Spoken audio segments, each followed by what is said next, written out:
나비 효과라는 말을 알고 계시죠? 미국의 기상학자 에드워드 로렌츠가 발표한 이론이죠. 일반적으로 작고 사소한 사건 하나가 나중에 커다란 효과를 가져온다는 의미로 사용됩니다. 나비의 작은 날개짓 하나가 나중에 태풍을 만들 수도 있다 하는 그런 이론이죠. 우리의 삶은 크고 작든 서로 연결되어 있다는 의미로 받아들일 수도 있습니다. 실제로 그렇죠. 나와 무관하게 보이는 어떤 사건이 알고 보면 나에게 지대한 영향을 미칠 때가 있는 겁니다. 또는 나에게 지대한 영향을 미칠 것 같은 사건이 결과적으로 보면 별것 아닌 걸로 끝날 때가 있죠. 우리의 삶에 주어지는 모든 것들이 내가 인식을 했던 인식을 하지 않았던 서로 연결되어 있다 하는 인식이 우리에게는 이제 필요한 점. 그러면 자칫 잘못하면 두려움을 가질 수가 있습니다. 저게 나한테 안 좋게 작용하면 어떡하지? 저런 문제가 나에게도 안 좋은 영향을 미치면 어떡하지? 또 이런 걱정 아닌 걱정을 하게 되잖아요. 그러나 걱정할 필요가 없어요. 우리는 우리의 모든 삶을 하나님이 통치하고 계심을 믿는 거죠.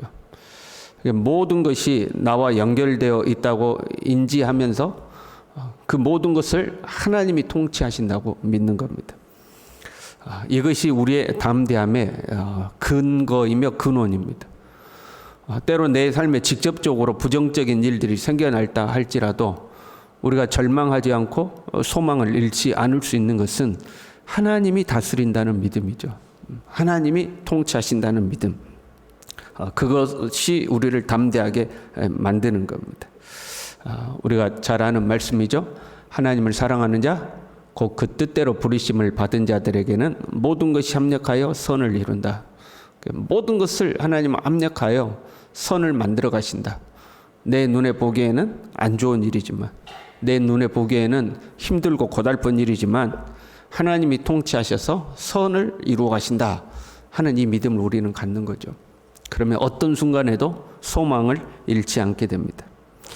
오늘 본문의 말씀을 보면 바울을 죽이기로 맹세한 암살단이 이제 조직이 되는 거죠. 바울을 죽이기 전에는 먹지도 마시지도 않겠다 하는 사람이 40여 명이 모였다 이렇게 돼 있어요. 40여 명이니까 40명 이상이 된다 이 말이죠. 40명 이상의 사람들이 바울을 죽이겠다 하고 이제 암살단을 조직을 했어요. 그리고 모략을 세웠죠. 바울의 요새로 지금 있는 그 바울을 이런저런 일을 더 사실 확인을 해야 되니까 불러달라 해서 바울이 이동하는 중에 급습해서 죽여버리자 하고 이제 모략을 세운 겁니다. 그런데 참 어떻게 된 일인지 바울의 생질이 그것을 듣게 된 거예요. 여러분 40명이 모략을 세울 때는 비밀스럽게 했지 않겠어요? 근데 바울의 생질이 그 이야기를 이제 듣게 된 거예요. 이 바울의 생질은 성경에 등장하는 유일한 바울의 혈육입니다. 근데 그가 어떻게 해서 예루살렘에 있었는지, 어떻게 해서 그 이야기를 듣게 되었는지 그런 것이 기록이 되지 않아요. 그냥 바울의 생질이 그걸 들었다 하고 이제 기록되어 있습니다. 그리고 지금 수감되어 있는 바울에게 가서 이 이야기를 전달했고, 바울이 백부장을 불러서 천부장에게 이 소식을 전할 수 있도록 부탁했고, 그래서 천부장에게 가서 이 소식을 전한 거죠. 천부장이 즉시 움직여서 바울을 이제 총독에게로 보내는 거죠. 바울을 총독에게로 이동시키기 위해서 군사를 보병 200명, 기병 70명, 창병 200명, 사실 엄청난 숫자의 병력입니다. 470명이거든요.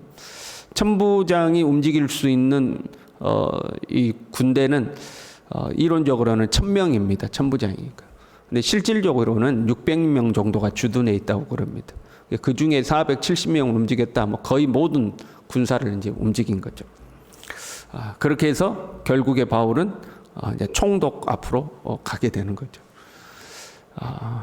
참 기가 막힌 일 아닙니까?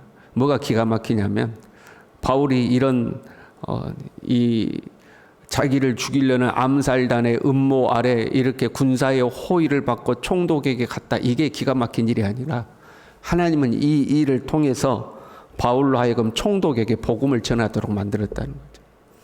이게 기가 막힌 일이에요. 24장 24절부터 보면 벨릭스와 그의 아내 드루실라에게 바울이 복음을 전하는 장면이 나옵니다.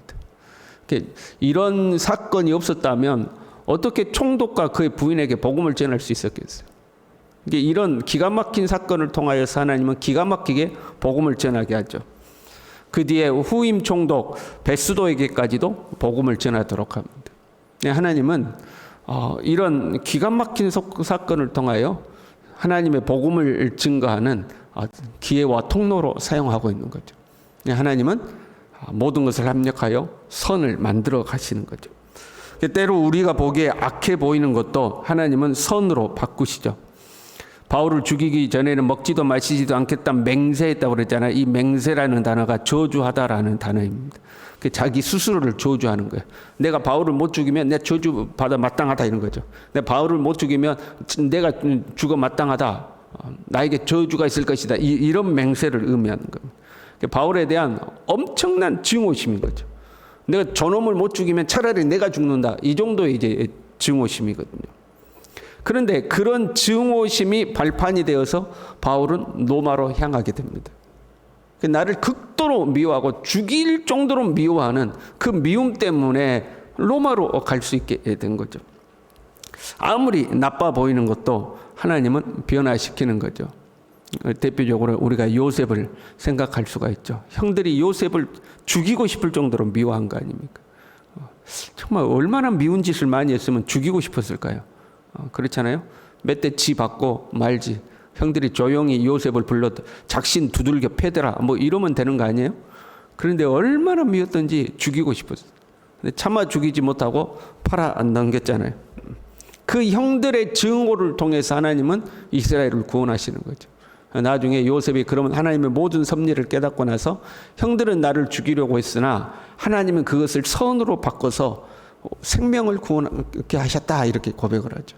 하나님이 그걸 선으로 바꾸시는 거예요. 나를 그토록 미워하는 증오를 하나님은 선으로 바꾸셨다는 거죠.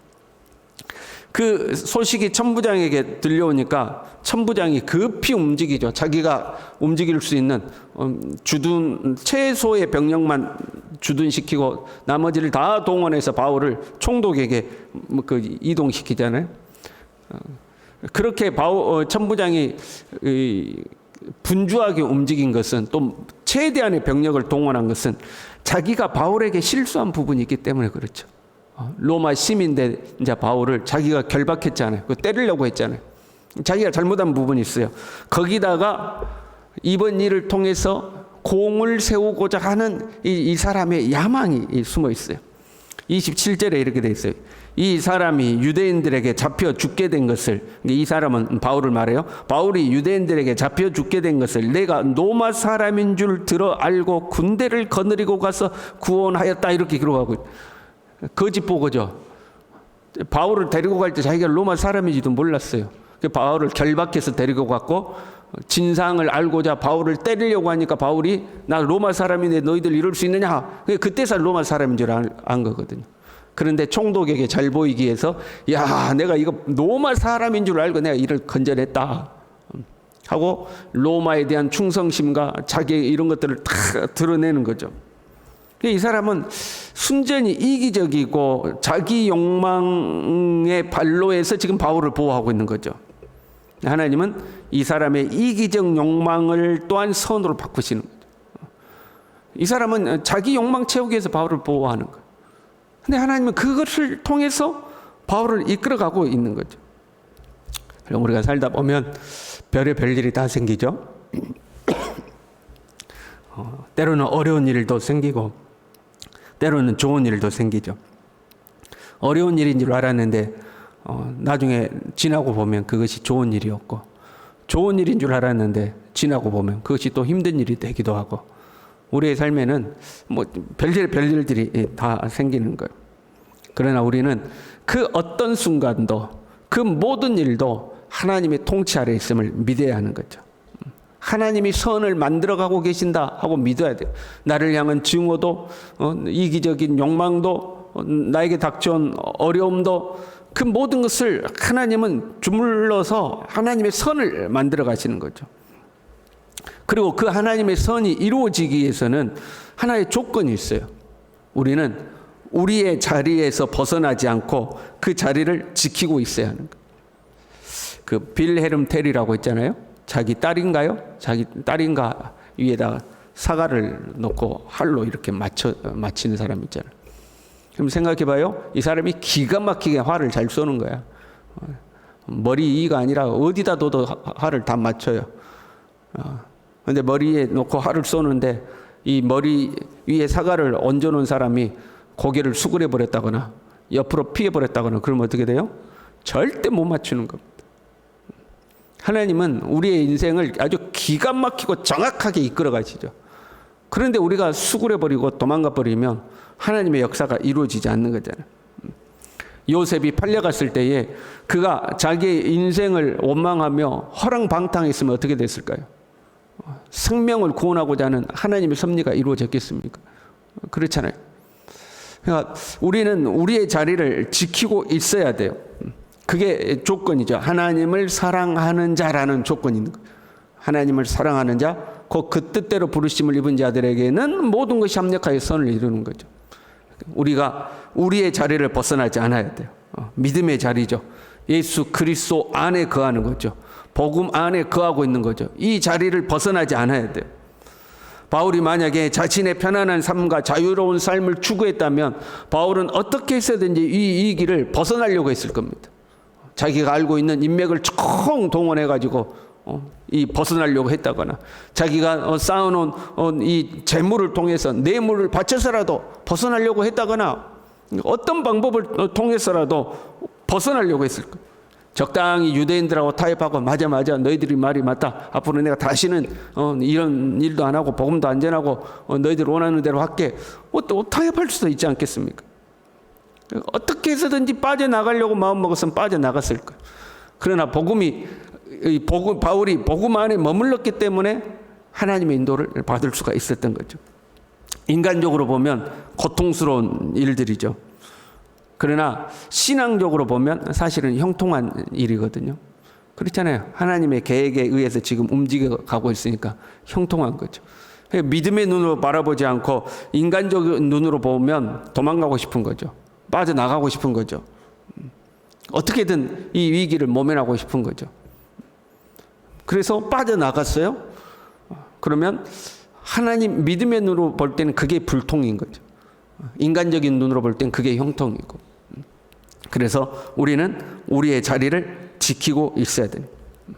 하나님을 사랑하는 그 자리에 있어야 하나님의 선이 이루어지는 거죠. 세상을 사랑해서 세상적 가치관에 의해서 좋다고 생각되는 것을 선택하고 가버리면 바울이 그렇게 가버렸어요. 그럼 하나님의 뜻이 이루어질 수 없는 거죠. 우리의 삶에 어떤 일이 주어진다 할지라도 하나님을 사랑하는 자는 그의 모든 삶에 주님의 뜻이 이루어짐을 믿고 오늘도 변함없이 믿음의 자리를 지키는 저와 여러분 될 수 있기를 바랍니다.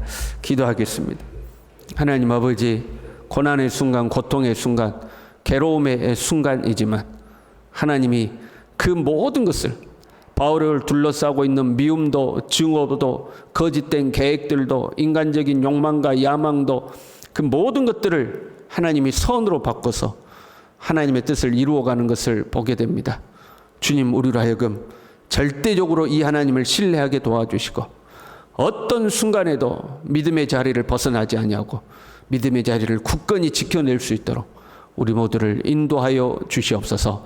예수님의 이름으로 기도 올리옵나이다. 아멘.